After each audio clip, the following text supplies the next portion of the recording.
Morning campers, coffee time, how you doing? So, good news, right? So the good news that I'm seeing is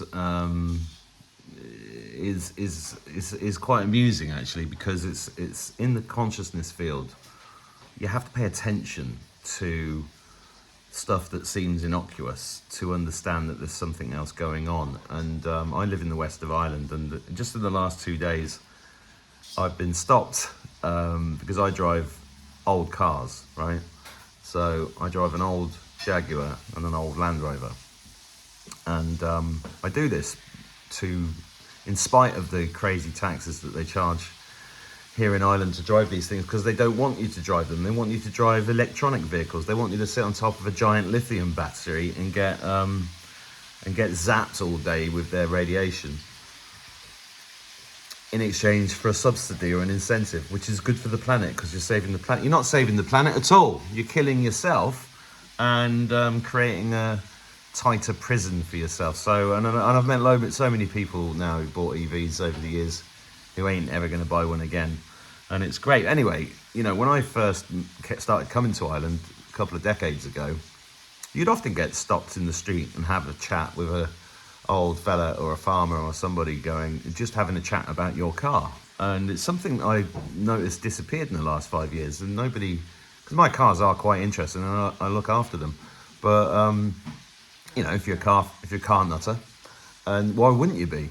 Cars are supposed to be expressions of our personality and an expression of freedom, but not anymore. This is why Clarkson quit the Grand Tour, because they're appliances now, they're not cars. But anyway, I'm not going on, this is not really to go on about cars. The fact is that in 2 days, 2 old fellas have come up to me and we've had amazing, lovely conversations about cars and the environment and, lamenting the past, but also with glee in our faces, because it's great to connect with anybody when they're talking about this stuff. And that chat in the street is an indication to me that things are shifting in a very, very positive way. And these things are all around us if you pay attention. And a lot of it is to do with your own frequency. In fact, all of it is to do with your own frequency. If you are in the frequency of love and hope, and you're seeing the joy in your life, whether that's looking at a flower or hearing a bird sing or watching a bee do its business, these things it's a spiritual war that we're in, and it's spiritual signs are the things that you need to look out for.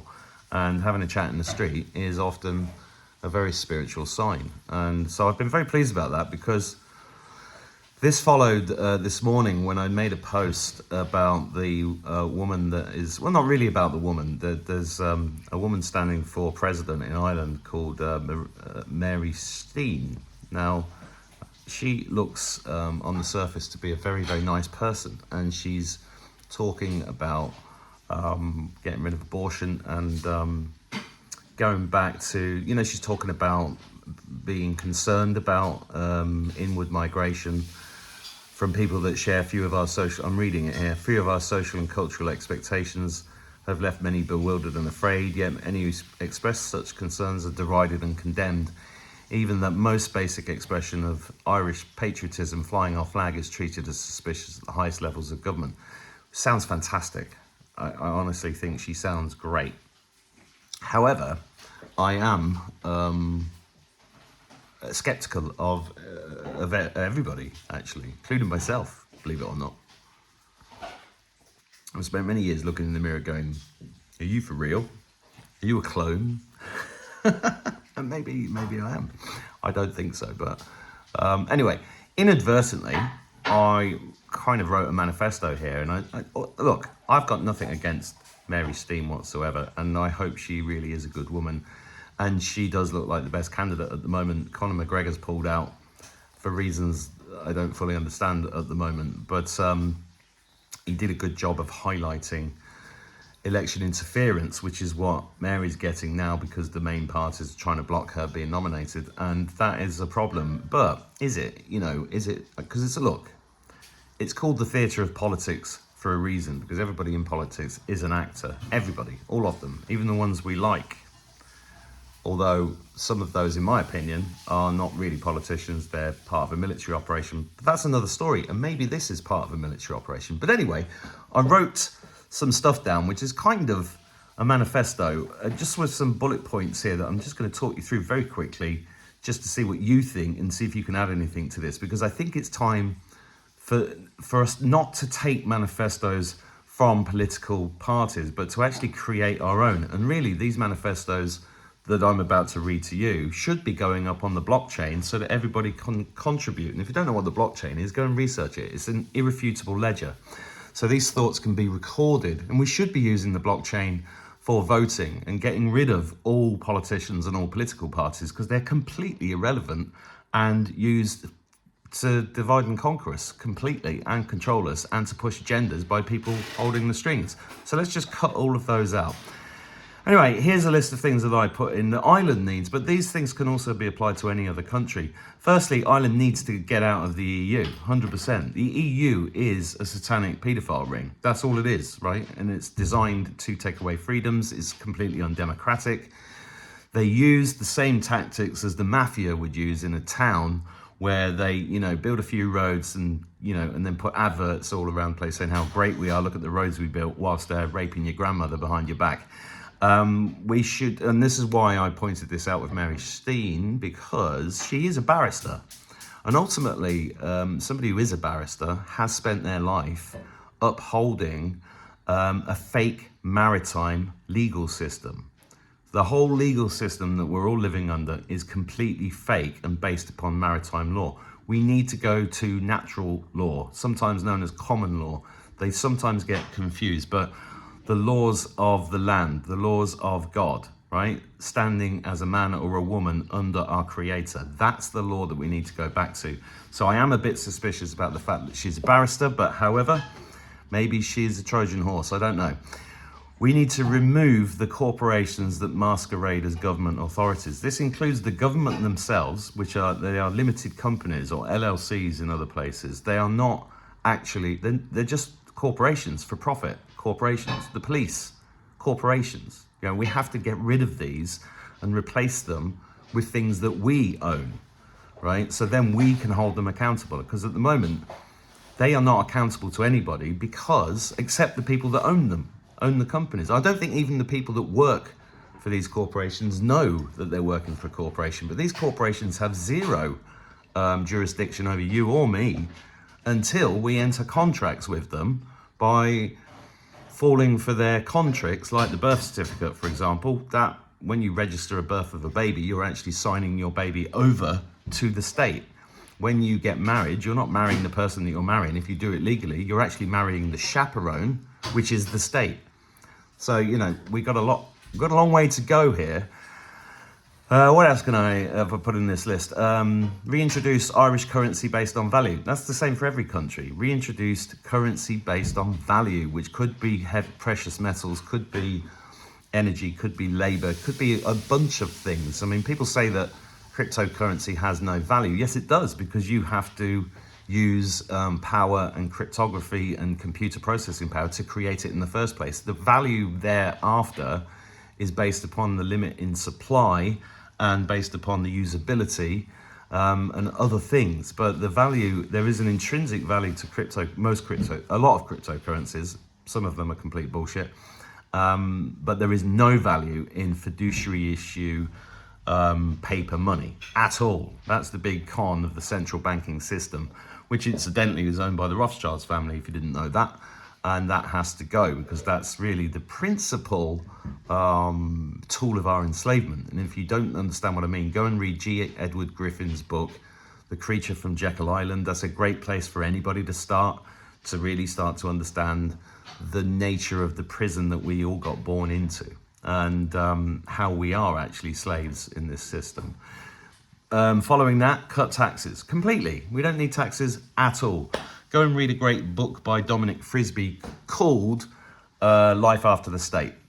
First chapter of that is all about Glasgow in 1800, one of the most powerful cities on earth, run by entrepreneurs that built stuff that took care of people, amazing buildings. The architecture from 200 years ago in Glasgow is extraordinary. But in that first chapter of that book, Dominic explains brilliantly how the introduction of taxes completely screws up the supply and demand and the free market system. We've never had a free market system. This is why all those people who say end capitalism are talking shite, because we've never truly had it. Because there's always been government interference, right? And as soon as you have government interference, you mess up the supply and demand forces, which are real, and completely distort the markets. And this is what causes the misery in the world. So actually, capitalism is the thing that would solve the misery, but we've never had it. Free markets capitalism would solve all the problems in the world, but we've never had it. So get your facts right before you start slagging that idea off. We need to reinvigorate farming and make Ireland the world leader in dairy and beef as it should be, raw and organic. This country has the best grass in the world if it wasn't being sprayed with glyphosate or getting the overspill from farms that are spraying other crops with glyphosate. And, you know, there should be cows in every field.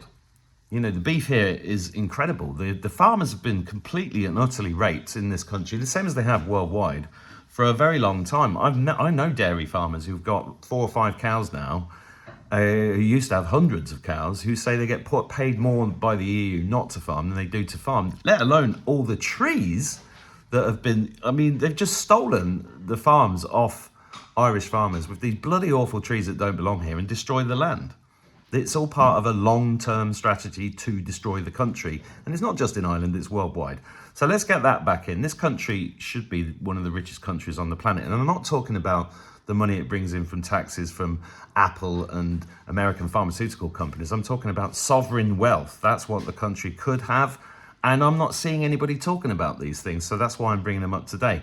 Reintroduce local energy autonomy for towns. What do I mean by that? Well, each town in the world actually could be producing its own energy, right? In this town that I'm in, which is called Boyle in the west of Ireland, they used to have a wheel in the river that powered the town. But I think they took it out in the 60s, right? And then they brought in the centralized electrical system. But, you know, when you're paying money to an electric company in any country, you're not paying them for they're credit brokers. They're not actually supplying electricity. And if you look into it deeply enough and look at Wardcliffe Tower that Nikola Tesla built, which was funded by JP Morgan 120 years ago, he was pulling energy out of the ether and then distributing it wirelessly. That place got burnt down because they knew that they couldn't have the world knowing about this technology. So they got rid of it, but it's there. I've got a machine in here that you wind up, it just creates, electricity is easy. But the electricity they've been delivering to us is dirty, it's bad for our health, and we shouldn't be paying for it. It should all be free. And you imagine, I mean, if you go and look at Michael Tellinger's One Small Town project, that idea of having autonomous power in a town, and then everybody gets access to free electricity based upon them doing 2 hours community service a week. Just sit and think about that idea for a minute. That would change the world, just that right there, very simply. Really, really simple. Yet here we are paying our electricity bills, being terrified of being cut off, terrified of somebody coming to our house. For God's sake, it's got to end. What else have I got? Clean up the poisoned drinking water. This again is a worldwide problem. Ireland has the most fluoridated water on the planet. Fluoride does nothing for you except it's a toxin, it's a neurotoxin, and it calcifies your pineal gland. Your pineal gland is your telephone line to God. If it's calcified, you're not connected to source anymore, and you become an automaton, a robot, somebody that just follows orders and does what they're told. That's, you know, allegedly fluoride was used in the concentration camps by the Nazis to pacify the inmates, so they just do what they were told and, you know, all of that evil shit. Look into fluoride. And fluoride's just the tip of the iceberg. There's all sorts of heavy metals in the water. It is pure poison, let alone the fact that nobody talks about deuteronomy. I might have the word wrong, but deuterium. Look it up. I'm doing this off the top of the head, so I haven't got any notes in front of me about this, but look it up and look up H3O2. 3 parts hydrogen, 2 parts oxygen. That's what we should be drinking. Living, structured, clean. You know, most people know it's not clean, so they go and buy the stuff from the shop, from the Super Value. That's shite as well. It's dead. That's got arsenic in it. It's killing you. It's killing everybody. You've got to have clean, structured, living water with Celtic sea salt, electrolytes, right? Why aren't anybody standing for presidents anywhere in the world talking about these simple things that would bring back true health and sovereignty to every society in the world? What else have I got here? Close down the child trafficking. Yes, social services worldwide are child traffickers, right? 22,000 children go missing every single day, or have done since the Second World War at least, right? That's over 1 billion children. It's the biggest problem in the world. It's what this spiritual war is really all about. Exposing this is the key to uniting everybody, regardless of race, religion, color, where you were born, and all that kind of shit. This is the big problem, child trafficking. Are they talking about that? No. Why not? That's the question we should be asking. Clean up the drugs epidemic. HHC in Ireland is shocking. It's being sold in corner shops to children by shop owners. Yes. And not only that, cocaine, shit cocaine as well, to boot. It's not even good cocaine. It's everywhere, right? And it's fucking people up. It's separating them from their souls. It allows demonic energy in, the same as the alcohol does. All of these things have to be addressed. Drug dealers are killing people. We should see them as murderers, not as some guy in the corner making a few quid, right? We've got to change our attitudes towards this. We just let it go on. And I'm not saying this as somebody who's never taken drugs or drunk. I'm not perfect. We've all been through this, but it's all demonic energy and demonic possession. I was in Belfast yesterday. Oh my God, how that city's changed. There's no men left there. Well, I'm not saying that. There's not no men left. I just saw a lot of demonically weakened men. It was pretty sad. And this used to be the town of the strongest men in the world. What happened? What's next? Clean up get rid of the insurance industry. Now, I've said here, it prohibits activities for kids across the country, because it's true. There's nothing for kids to do, because anybody that tries to set something up that is good for children, like, making bivouacs and fishing and hunting and things like that, they can't get insurance to set these up as businesses, so they just don't do it. And it means the kids are spending all their time just playing fucking computer games, smoking HHC, drinking monster fucking energy drinks. What are we doing? We have to change this. And the insurance industry is part of this. I mean, the old cars I was talking about earlier, they charged me €2,500 to drive a Jaguar. What? It's because they want you in the EVs. They don't want. That's why I pay it. That's why I do it. Because it's a fuck you to the government. Don't go on about me deregistering. I know all about that. I just haven't got round to it. You have to pick your battles. Introduce lie detectors for politicians and anyone in the public eye. Why don't we do that? You want somebody standing for office, do a public lie detector test. Problem solved. Gets rid of all the pedos, gets rid of all the Satanists, gets rid of all the fucking people who are lying their asses off to get into power. Dismantle and decentralize the disgusting education system. Yes, the education system is brainwashing our children, teaching them lies about history, lies about science. I mean, they teach them a bit of maths, but, most of that's useless shit like cosines. They're never going to use that. They don't teach them anything about the fractional reserve banking system. They teach them nothing. All the cooking stuff they teach them is full of terrible nutritional advice, let alone all the pushing of the LGBT and the sexualization. I mean, it just goes on and on. We have to change the education. The children are our future. We have to change that system immediately. Why aren't they talking about this? What else? Oh, I said arrest the care homeowners that have, I'm not going to use the word, but yes, there's a lot of people out there in a lot of trouble, not only with God, but in their own lives, because when they lock people out from seeing their own grannies and grandpas and mums and dads in the care homes 4 or 5 years ago, when they stopped people seeing people, when they injected them with certain interventions, they're in deep trouble. I mean, it's really between them and it's an issue for their souls, to be honest. But actually, we need, the whole world needs justice on that subject. But I want this to go on YouTube, so I'm not going to say all the words I want to say there. Tell the truth about ancient history. Ireland is Atlantis and Lemuria. The megalithic stuff, they renamed everything. They call them tombs and all this nonsense. The megalithic tombs are not tombs any more than the pyramids in Egypt are tombs. And the Irish, not just the Irish, but all across the world, we need the truth out about this stuff, because the true history of the earth is mind-blowing and super important for us to move forward, because we have been completely lied to about everything.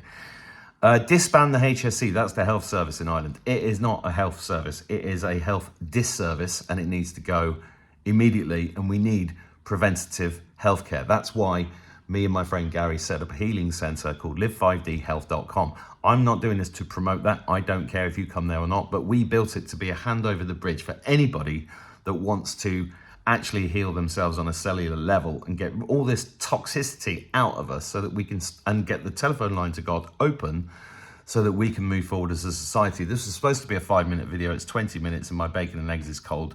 God bless you. Have a wonderful day. Good luck.